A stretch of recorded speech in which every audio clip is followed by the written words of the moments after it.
पश्चिम बंगाल में सत्ता की लड़ाई अब अपने निर्णायक संघर्ष पर पहुंच गई है। 23 अप्रैल को पहले चरण के लिए 152 सीटों के ऊपर वोट डाले जाएंगे। उत्तर बंगाल से लेकर जंगल महल तक का यही वो इलाका है जो ये तय करेगा कि कोलकाता के नवन्ना में कौन बैठेगा। बीजेपी ने पहले चरण की सीटों को जीतने के लिए मेगा प्लान एक्टिव कर दिया है। अगले 7 दिनों के अंदर करीब 500 से ज्यादा छोटी बड़ी मीटिंगों का आयोजन किया जाएगा। और ये सब हो क्यों रहा है, क्यों बीजेपी के टारगेट के ऊपर पहला फेज है, आइए बात करते हैं। दरअसल 23 अप्रैल का दिन बीजेपी के लिए पश्चिम बंगाल चुनाव के हिसाब से करो या मरो का दिन है। पहले चरण की 152 सीटों में वो सीटें शामिल हैं जहां बीजेपी ने पिछले चुनाव में जीत दर्ज की थी, या वो मजबूत है या वो चुनाव जीतने की उम्मीद पाल रही है। और पार्टी को ये पता है कि अगर यहां बढ़त बना ली, यानी पहले फेज के अंदर निर्णायक बढ़त हासिल कर ली, तो बंगाल फतेह की राह आसान हो जाएगी। और अगर पहले चरण के अंदर ही बीजेपी और टीएमसी बराबर के अंदर फंस गई तो फिर बीजेपी के लिए आगे बहुत मुश्किल हो जाएगा चुनाव। और यही कारण है कि बीजेपी ने अपनी पूरी चुनावी मशीनरी को पहले चरण की सीटों के लिए बंगाल के अंदर झोंक दिया है।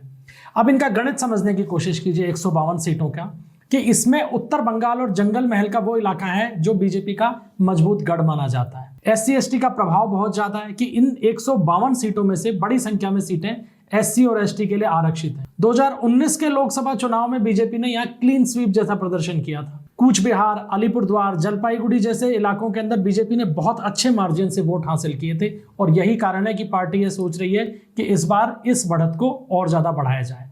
इसके अलावा राजवंशी और मतुआ फैक्टर भी काफी इफेक्टिव होने वाला है इन 152 सीटों के ऊपर, क्योंकि इस इलाके में इन दोनों ही समुदायों का वोट निर्णायक माना जाता है। और बीजेपी ने इस बार अपनी रणनीति में भी बदलाव किया है कि पिछले चुनाव में जहां इस पूरे इलाके में सीएए को लेकर बात कर रही थी, वहीं इस बार सीएए की जगह विकास और लोकल गवर्नेंस को ज्यादा पहचान दी जा रही है। टीएमसी का लॉ एंड ऑर्डर के ऊपर जो फेलियर है उसको उठाया जा रहा है। और इस पूरे के पूरे घटनाक्रम में या इस पूरी की पूरी रणनीति में बीजेपी का जो सबसे दिलचस्प हिस्सा है वो है स्विंग सीटों के ऊपर प्रहार। दरअसल पार्टी ने इन 152 सीटों के अंदर से, पहले चरण की बात कर रहे हैं, पहले चरण की 152 सीटों में से 60 उन सीटों की भी पहचान की है जहां कम मार्जिन से हार जीत का फैसला हुआ था। और कोशिश यह है कि इन सीटों को इस बार स्वीप किया जा सके। और यही कारण है कि पीएम मोदी को आगे रखकर रैलियों का कार्यक्रम तय कर लिया गया है। उनकी लगभग 11 रैलियां होने वाली हैं। और ये 11 रैलियां जो होंगी ये रैंडम नहीं होंगी, उन्हें उन क्लस्टर्स में बांट दिया गया है जहां स्विंग वोटर्स की संख्या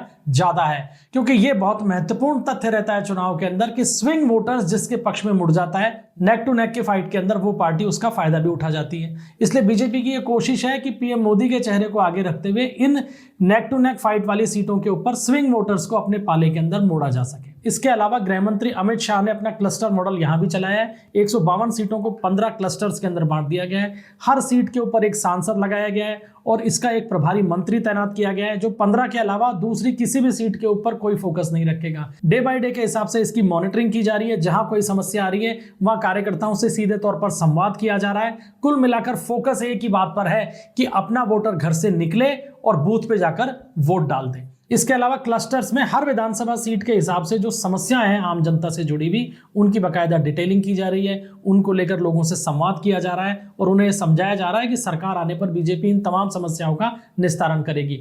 यानी पूरे के पूरे बंगाल चुनाव के पहले चरण की इन 152 सीटों पर बीजेपी बूथ लेवल तक एक्टिव है।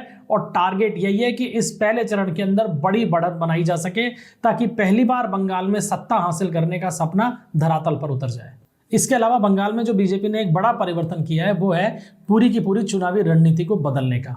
बीजेपी इस बार ध्रुवीकरण के जाल के अंदर नहीं फंस रही है। वो डेवलपमेंट की बात कर रही है, वो अपने लॉ एंड ऑर्डर की बात कर रही है, वो फेयर गवर्नेंस की बात कर रही है। और कुल मिलाकर इन तीनों ही मुद्दों के ऊपर टीएमसी को सीधे तौर पर निशाने पर लिया जा रहा है कि उसका लॉ एंड ऑर्डर फेल है बंगाल का, गवर्नेंस का कोई मॉडल उनके पास में नहीं है, और साथ ही साथ लोगों की जो आम दैनिक जीवन से जुड़ी हुई समस्याएं हैं उनका निस्तारण बंगाल सरकार नहीं कर रही है। और इसी को लेते हुए योगी आदित्यनाथ की भी रैलियों का कार्यक्रम बंगाल में तय किया गया है। क्योंकि योगी आदित्यनाथ की यूपी सरकार की जो गवर्नेंस है उसको बंगाल के अंदर एक मॉडल के रूप में पेश किया जा रहा है कि जैसे यूपी को योगी आदित्यनाथ ने बदल दिया, वैसे ही बंगाल में बीजेपी सरकार आने पर बंगाल का लॉ एंड ऑर्डर सुधरेगा, अपराधियों के ऊपर लगाम कसेगी, साथ ही साथ बंगाल एक बार फिर डेवलप्ड स्टेट बनने की तरफ आगे बढ़ेगा।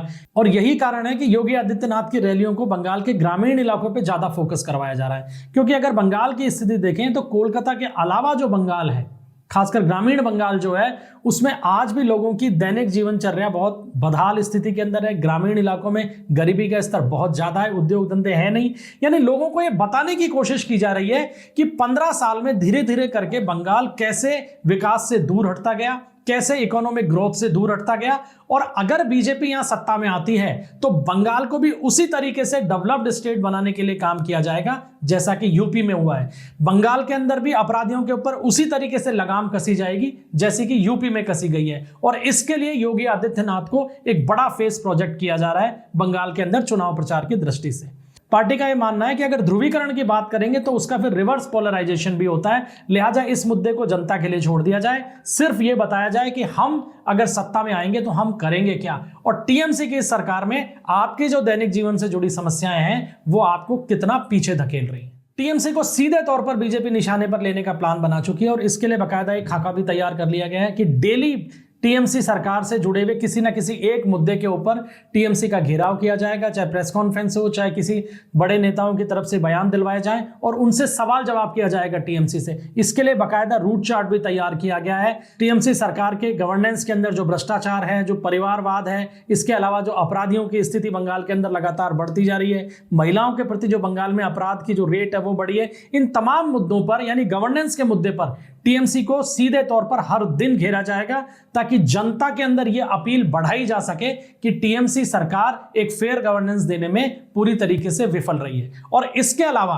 जो लोकल जो चेहरे हैं बंगाल के, जिनमें मिथुन चक्रवर्ती, शुभेंदु अधिकारी जैसे लोग शामिल हैं, इन बड़े नेताओं को, बंगाल के लोकल लीडर्स को, यूथ को मोबिलाइज करने के लिए काम में लिया जाएगा और यूथ को यह बताया जाएगा कि यह बीजेपी का एक ग्रोथ मॉडल है, डेवलपमेंट का मॉडल है, जो अगर सत्ता में बीजेपी आती है बंगाल की तो फिर इस मॉडल के बेस के ऊपर यहां रोजगार भी बढ़ेंगे। और यह इसलिए किया जा रहा है क्योंकि ममता बनर्जी की तरफ से अभी भी बंगाली बनाम बाहरी के नैरेटिव को उठाने की कोशिश की जा रही है, और उस नैरेटिव की काट में अब बंगाल के लोकल चेहरों को भी पूरी तरीके से चुनाव मैदान में उतार दिया है बीजेपी ने। और इस पूरी की पूरी रणनीति को एक तरीके से बीजेपी ने 3 लेयर स्ट्रेटेजी की तौर पे काम में लेना शुरू कर दिया है, जिसके अंदर पहली लेयर जो है वो है high visibility campaign.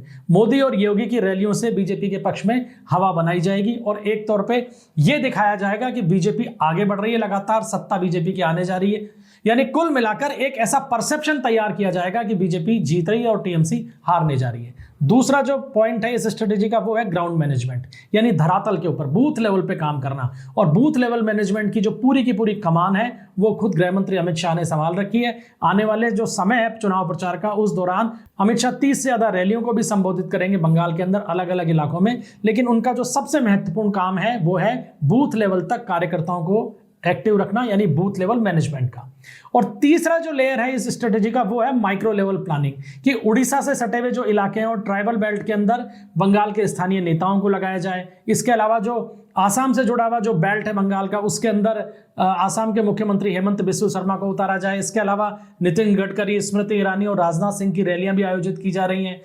Smriti Irani की जो रैलियां आयोजित करने की तैयारी है वो मुख्य रूप से महिला वोटर को मोबिलाइज करने की कोशिश है, क्योंकि बंगाल में महिला वोटर ममता सरकार का एक बड़ा आधार रहे हैं और पिछले 5-7 सालों के अंदर महिलाओं में नाराजगी ममता बनर्जी के प्रति बढ़ी है।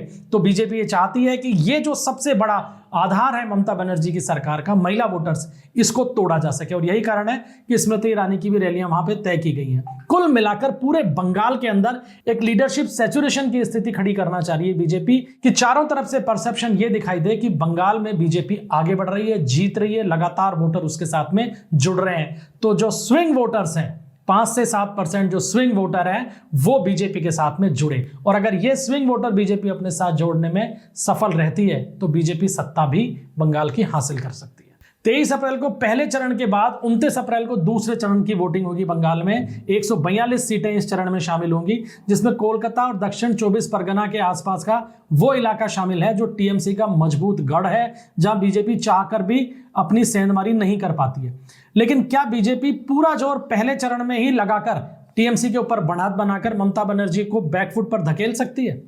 क्या बीजेपी की जो ये पूरी की पूरी 3 लेयर स्ट्रेटेजी है, ये जो पूरा का पूरा प्लान है, ये बंगाल में कमल खिला पाएगा या दीदी का किला अभी भी अभेद्य रहेगा? आपको क्या लगता है? क्या बीजेपी की नई रणनीति धरातल पर काम करेगी? अपनी राय कमेंट बॉक्स में जरूर दीजिएगा। वीडियो अगर पसंद आया हो तो इसे लाइक कीजिएगा, शेयर कीजिएगा और चैनल को सब्सक्राइब करना ना भूलिएगा। मिलते हैं अगले वीडियो में, तब तक के लिए इजाजत दीजिए। जय हिंद, जय भारत।